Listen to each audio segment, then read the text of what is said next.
Gandang hapon guys, may nais ako dito na LG na washing machine. Ito yung model number niya, WF-T6560CP LG fully automatic washing machine. Ang diferensya nito, lumalabas ang DA dito. Ang ibig sabihin ng DA, door error. Power switch natin. Select natin sa small. Tapos wash.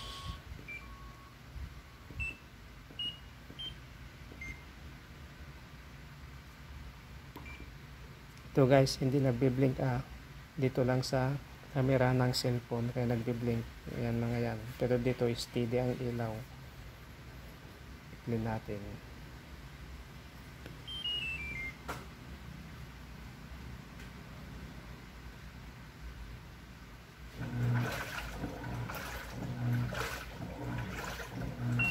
Ayan, nagdi-DA.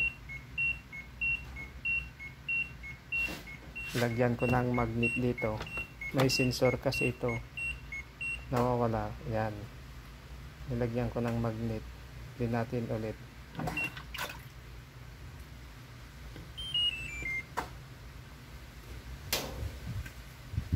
Pag nilagyan ng magnet dito, tuloy-tuloy. Yan, hindi nagdi-DA. Pag tinanggal ko, nagdi-DA ulit. Yan. Balik ulit. Click ulit.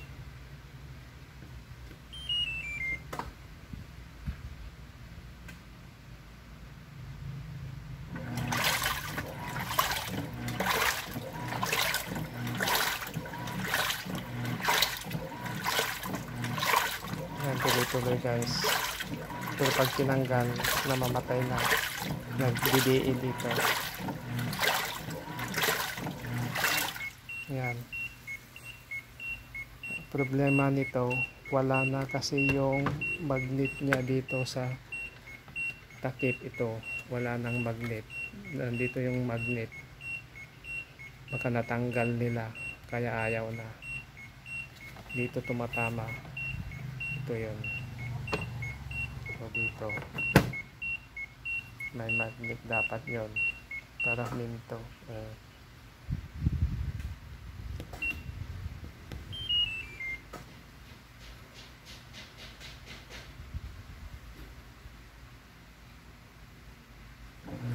Yan.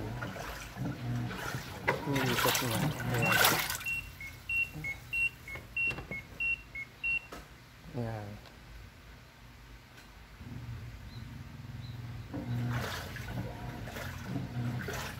Magdi-DA ulit yan kasi walang magnet. Yan. Pag nilagyan, okay na ulit. Pag may ganyan, magnet, tuloy-tuloy.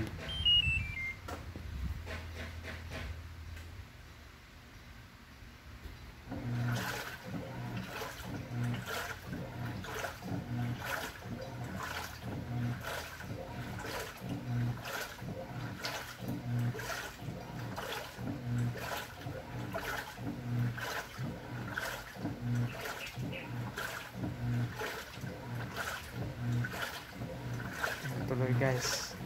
Pero pag tinanggal, DA ulit.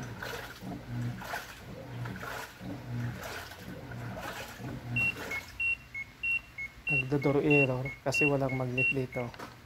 Ayan. Ang gagawin lang natin, dikitan lang ng magnet dito. Ito, kung walang ka-size na may ilagay na lang dito sa loob.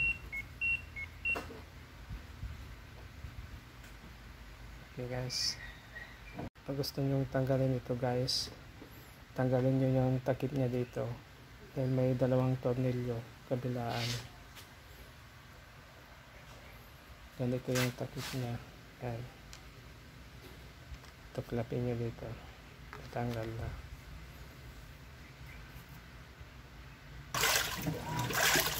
So, nabuksan ko na.